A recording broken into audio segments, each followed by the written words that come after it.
कोल्हापुरात पार पडली काँग्रेसच्या सरचिटणीस प्रियांका गांधींची विराट महाराष्ट्र स्वाभिमान सभा। पंतप्रधान नरेंद्र मोदी आणि भाजपवर हल्लाबोल करतानाच प्रियांका गांधींनी दिली महाविकास आघाडीची सत्ता येताच पहिल्या कॅबिनेट मीटिंगमध्ये आश्वासनांची अंमलबजावणी करण्याची ग्वाही। राज्यात परिवर्तन अटळ, खासदार शरद पवार यांचा विश्वास। इचलकरंजीत सभेवेळी आलेल्या पावसाची जोरदार चर्चा।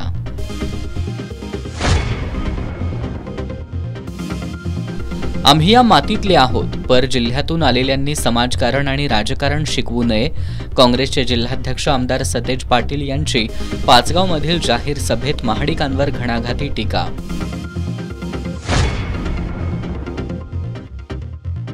500 रुपयात घर चालवून दाखवाच, शिरोळ तालुक्यातील महिला जयसिंगपूरच्या माजी नगराध्यक्षा नीता मानेंच्या वक्तव्यावर संतापल्या।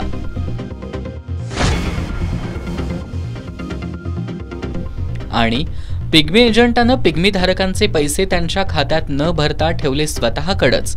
राधानगरी तालुका दूध उत्पादक पतसंस्थेच्या शाहूपुरी शाखेतील एजंटाचा प्रताप। हवालदिल पिग्मी खातेदारांचा शाखेसमोर गोंधळ।